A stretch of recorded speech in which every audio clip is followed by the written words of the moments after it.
was your Tyler's back with WWE Evolution 2025, and God, what a weekend I have. From SmackDown to Saturday Night's main event to this pay-per-view. Uh, this pay-per-view actually got my worries now, because it was actually better than the last three pay-per-views. Like, WrestleMania, I mean, it could have been better because, one, because the wrong people went over, and it was a letdown. Backlash, if it wasn't for those last matches, it could have been fine, but if it wasn't for those last two matches, it would have been. And Money in the Bank was a so-so show, other than the return of R-Truth. Ron Killings, whatever you want to call him. But, yeah, this period was a lot better than those last three, and yeah. And also, I'm glad they gave the women another chance to do an all-women's pay-per-view again. 7 years too late, though. I don't know. Yeah. Tonight is July 13th at a Raw, SmackDown, and NXT branded pay-per-view. Just like 2007, which one of my SummerSlams is in fact that dreaded 2007. Yay. Once again at the State Farm Arena in Atlanta, Georgia.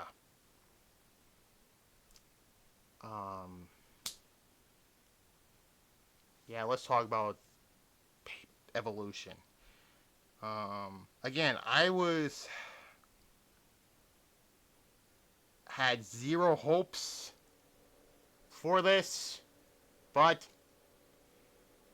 my worries are out the window now. Yeah, it was actually a really good event. Let's be fair here. Was it better? Was it as good as the first one?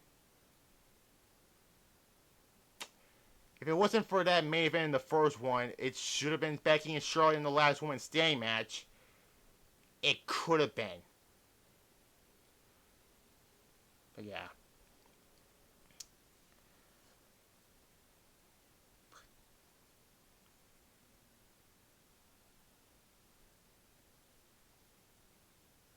Anyways, we started with a triple threat match for the Women's Intercontinental Championship.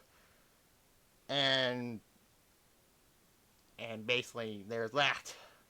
Becky Lynch defeats Bayley and Lyra Valkyria to retain the Women's Intercontinental Championship. Honestly, I was glad this was the opener, and honestly, it was the best match on this show. Yeah. Where does Becky go from here? I don't know. Still, though.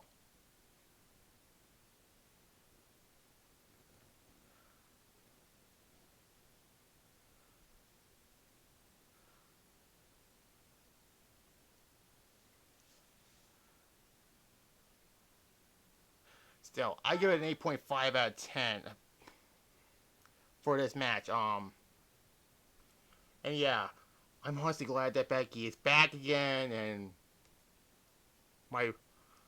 all my 2024 downside was, like, honestly, like, after last year's SummerSlam, I was considered to take the Raw and SmackDown review of time out after SummerSlam 2024, but I kept going until after this year's WrestleMania. But again,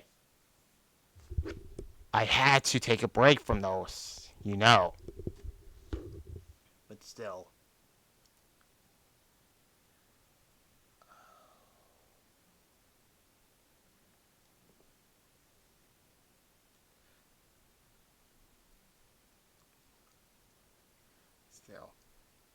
You understand why. Well, one is because of this. I had to get another laptop for that, and the other reason is,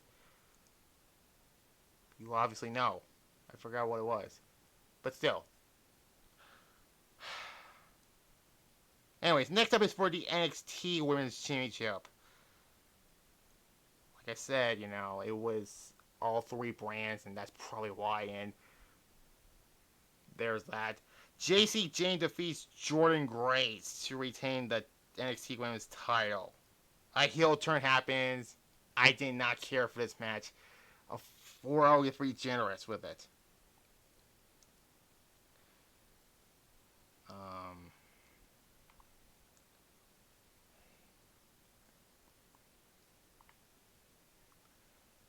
Yeah, whatever.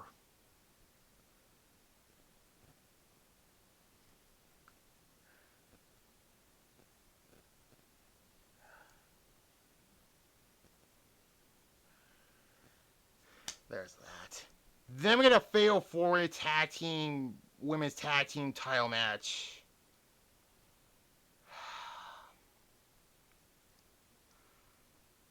The Judgment defeated Charlotte and Alexa Bliss.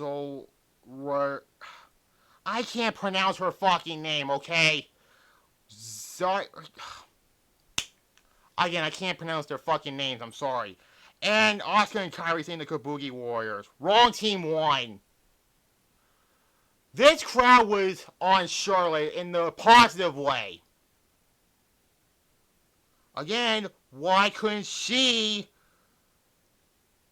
won that Queen of the Ring tournament instead of Jade Cargill? A 7, I'll give it, but wrong team won. I'm getting fucking tired of the fucking Judgment Day, okay? I'm getting fucking sick and fucking tired of this fucking group.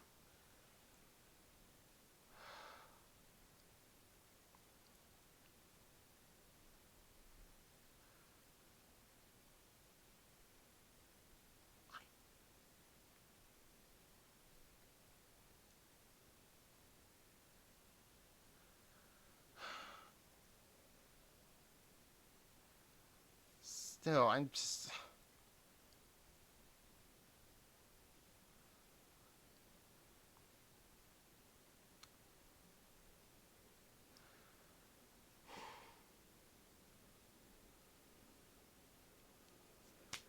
Whatever. By the way, Stephanie McMahon was the host for this show. Honestly, you could have her do like a guest commentary on this show throughout the night with Michael Cole and Wade Barrett, which, thank the Lord, no Corey Graves. Oh my God. I'm losing my mind. But still.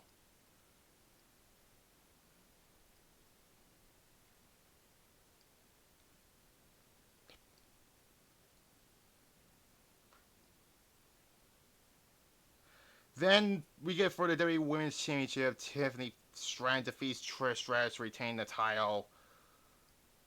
Predictable, but this was not one of Trish's best matches. I mean, she's still in great shape, but if this was Trish 20 years ago, it could have been better. But again, I might sound like I'm downing her, but her final match should have been at SummerSlam 2019. Again, stay tuned for that, okay? I mean, yeah, her feud with Becky 2 years ago was there, except for their cage match, which I saw in 2023. But still, 5 out of 10 I'll give it. And then we get a no-holds-barred match with Bianca Belair as the special referee. Jade Cargill defeats Naomi. Probably worse than their WrestleMania match. Maybe a little better. I'm being sarcastic. I'll give it a 1. Yeah, a 1. I'll be generous.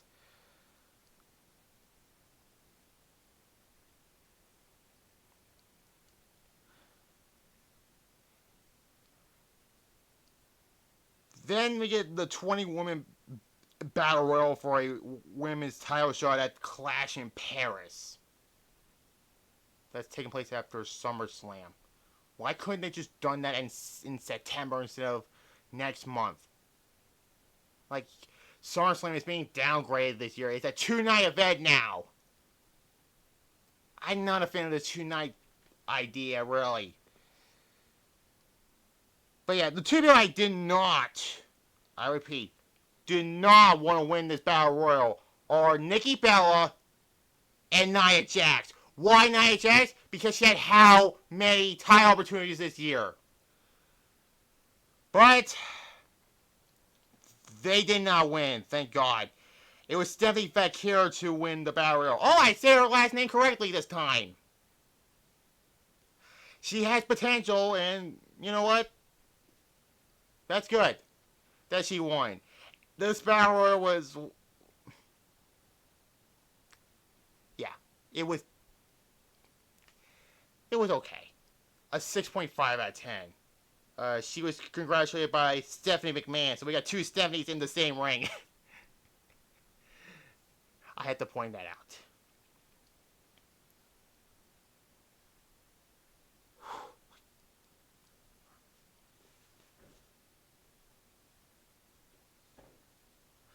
And then finally, the main event for the first portion is for the Women's World Championship. I'll get to the second part later. I forgot to mention, this is not the last time we saw some Money in the Bank holder as a holder. With Io Sky and Rhea Ripley. When this was the main event, I was like, do not have Rhea win the title. I mean, it's bad now we have Gunther's World Champion, and we have the fucking Judgment have all the belts again. And I was like, don't have Rhea win the title again. It's gonna be the same old shit on Raw. The match between these two, I'll be honest, it was the second best match on the show. Up until they did a ref bump. By the way, good on WWE to have their 3 female referees on refereeing the matches. So I'll give WWE credit for that also. So at least it's a somewhat all-women's pay-per-view this time around. Barring the commentary, which I understand why they have Michael Cole and Wade Barrett there. Wade Barrett, by the way, he's becoming the new JBL, really. Then they fight in the crowd, which I was like, what am I watching? A Jeff Jarrett special TNA match where they brawl in the crowd and ref bombs? Surprised there were no slap. Oh wait, Jeff Jarrett. I'm thinking about Jeff Jarrett, but this is not about him. Then Rhea did or Io wanted to did a fucking Spanish fly, and then Naomi comes out. And I was like, wait a minute, what? First off, she's coming out with another referee, which like, there's a referee in the fucking ring. Why are you bringing out another referee? This is another nitpick I have with a Money in the Bank holder. They bring out another referee out for no reason because there's one in the fucking ring and didn't get bumped yet. Well, there was a ref bump also, but still. She cashed it in, she shockingly won the title.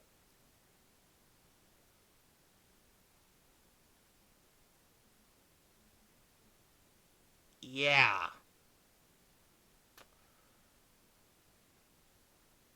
So you lose to Jay Cargill and then you run away to Raw as Women's World Champion now. Is this SmackDown vs. Raw 2006 at the last storyline you do in the season mode for the SmackDown side, you run away to Raw to go after the world title?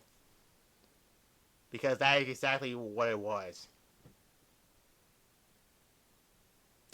I was going to give it an 8 out of 10 for the first part of it until the ref bump and the crowd brawling, because that was unnecessary, really. To a 7.5 out of 10. Yeah. I mean, it wasn't the best, I'll be honest here, but yeah. Still, a 7 out of 10 I'll give it. Actually, I'll give it a 7.5, really. Yeah, a 7.5 I'll give it. Raw review will be tomorrow. Tuesday will be the final Guardians of the Galaxy movie review, and that's a movie I'm kind of dreading doing, because more depths in that one. And then episode 86, the last showdown before Quest for Destiny, this Saturday. Who will be the final man in that ladder match? Again, why did Triple H lie down to DDP? Stay tuned. You obviously understand why. And then Thursday on my secondary channel, you will see the first of the 3 SummerSlam reviews. That's 1989 SummerSlam. Yeah. Like this video, comment below, subscribe to this channel, and click the notification bell, as well as my secondary channel titles retro reviews, so you'll see those retro reviews on there. Subscribe and click the notification bell on that one, and subscribe and click the notification bell on the main channel also in there. Bye.